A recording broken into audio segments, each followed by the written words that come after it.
Indonesia versus Libya, blunder lagi, blunder terus.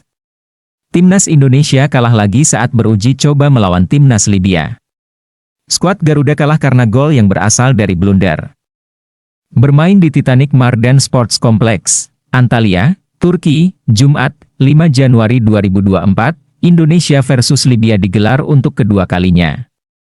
Uji coba pertama sebelumnya digelar pada Selasa, 2 Januari 2024, lalu, dengan Indonesia kalah 0-4. Di laga kali ini, Indonesia sempat unggul lebih dulu. Yaakob Sayuri membawa skuad Shin Taeyong memimpin di menit ke-6, usai memanfaatkan umpan tarik Ivar Jenner. Namun, Libya bisa membalas 3 menit berselang. Osama El Sharimi bisa memanfaatkan bola liar di area pertahanan Indonesia, untuk dijadikan gol dengan sepakan keras. Skor 1-1. Libya kemudian berbalik memimpin di menit ke-20. Kesalahan dilakukan Rizky Ridho dalam melakukan back pass ke arah kiper Hernando Ari, di mana bolanya dipotong Ahmed Ekrawa. Ekrawa kemudian mengiring sedikit melewati Hernando Ari, dan melepaskan sepakan mendatar dari sisi kiri, mengirim bola meluncur pelan namun masuk ke gawang Indonesia. Skor 1-2 bertahan hingga laga bubar, Timnas Indonesia kalah lagi dari Timnas Libya. Klopp tidak mau Arsenal versus Liverpool sampai diulang. Manajer Liverpool Jurgen Klopp berharap bisa meraih hasil terbaik di babak ketiga Piala FA. Sebab dia enggan laga kontra Arsenal sampai diulang. Liverpool harus melawati ke Emirates Stadium, Minggu, 7 Januari 2024, malam WIB, untuk menghadapi Arsenal. Bukan tugas mudah tentunya bagi The Reds untuk bisa meraih kemenangan. Sebab, Arsenal sudah membuktikan ketika berhasil mengimbangi Liverpool beberapa pekan lalu dengan skor 1-1 di Anfield. Dengan dukungan penuh suporternya, Arsenal bisa melaju. Apalagi mereka lagi punya catatan bagus setiap bertemu Liverpool di Piala FA, karena memenangi 3 pertemuan terakhir setelah kalah pada laga final di Cardiff tahun 2001 hasil imbang tentu akan melegakan Liverpool karena mereka akan gantian menjamu Arsenal di laga replay. Tapi, Klopp tidak mau sampai harus melakoni laga ulangan. Sebab, Liverpool bakal punya jadwal lebih padat jika harus mengulangi laga kontra Arsenal. Belum lagi mereka masih punya 2 laga semifinal Piala Liga Inggris kontra Fulham. Liverpool tidak akan kebagian jeda musim dingin di Inggris yang terbilang singkat, cuma 2 minggu. Ya, Januari memang menantang. Memang sangat aneh, tapi ini semua tergantung kami mengaturnya saja.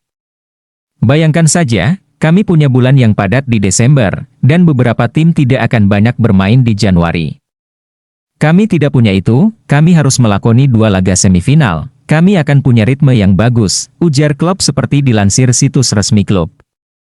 Maka saya rasa laga ulangan kontra Arsenal akan lebih menyulitkan, ya seperti itulah, karena memang tidak akan membantu sama sekali, menghapus libur musim dingin, hal-hal seperti ini. Apapun yang saya katakan gak penting juga. Arsenal pantau bursa transfer, tapi tak harus beli. Arsenal akan mencari kesempatan di bursa transfer Januari ini. Tapi The Gunners menegaskan perekrutan pemain di periode ini bukan sebuah keharusan. Arsenal kabarnya memantau sejumlah pemain untuk memperkuat lini depan. Seretnya gol dari Gabriel Jesus menghambat The Gunners dalam persaingan gelar. Jesus musim ini baru mencetak 3 gol dari 15 penampilan di Liga Inggris.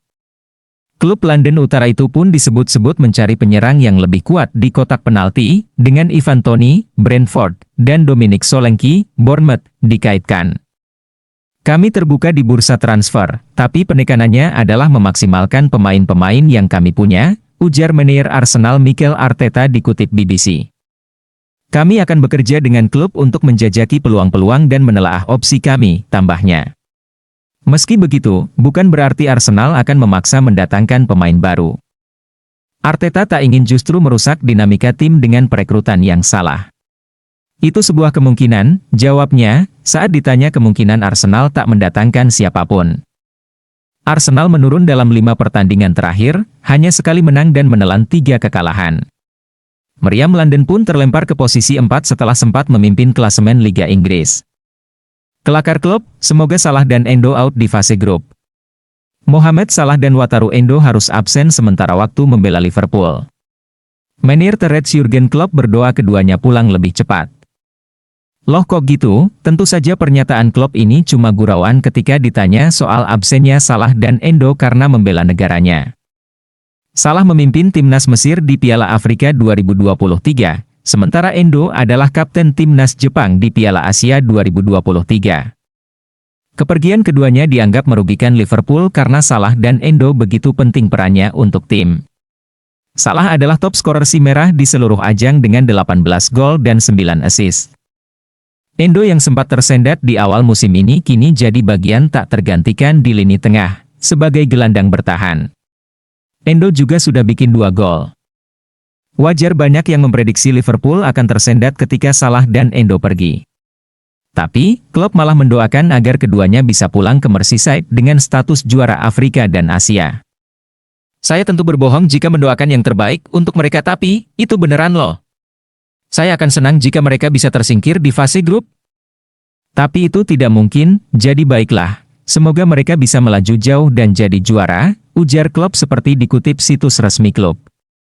Semoga beruntung, sampai berjumpa lagi, dan jangan cedera yaitu saja harapan saya. Kini kami harus bisa mengatasi itu dan pasti bisa. Tentunya sedikit aneh jika melihat beberapa pertandingan terakhir ya. Tapi, saya sangat yakin kami bisa menemukan caranya, tapi kami harus membuktikannya di lapangan. Liverpool kemungkinan akan melewati 9 laga tanpa Salah dan Endo, dimulai saat bertemu Arsenal di babak ketiga Piala FA akhir pekan ini. Sah! Tajon Buchanan kini milik Inter Milan. Inter Milan mendapatkan pemain baru di bursa transfer musim dingin ini. Dia adalah bek timnas Kanada Tajon Buchanan. Buchanan didatangkan dari klub Belgia Club Brugge dengan banderol 7 juta euro plus bonus, Jumat, 5 Januari 2024, malam waktu Indonesia Barat. Buchanan sudah berada di kota Milan sejak 2 hari lalu untuk menjalani tes medis. Begitu tes medis selesai, Buchanan menekan kontrak berdurasi 4,5 tahun yang akan menahannya di Giuseppe Meazza sampai Juni 2028. Sayangnya Buchanan tidak bisa dimainkan akhir pekan ini saat bertemu Hellas Verona. Sebab, Buchanan berstatus pemain non-Uni Eropa sehingga harus menjalani proses registrasi izin kerja. Perjalanan panjang yang dimulai di Brampton sudah membawanya ke Milano, mimpi Tajon bermain di Nerazzurri baru saja dimulai, ujar pernyataan resmi Inter Milan. Kehadiran Buchanan memang dinanti Inter mengingat mereka cuma punya satu wingback kanan, yakni Denzel Dumfries. Sementara pelapisnya Juan Cuadrado harus absen sampai April usai operasi Achilles. Buchanan jadi pemain Kanada pertama yang tampil di Serie A dan punya 35 caps serta 4 gol untuk tim nasionalnya. Dia adalah pencetak gol pertama Kanada di Piala Dunia. Tajon Buchanan punya 67 penampilan untuk klub Brugge dengan 5 gol dan 12 assist.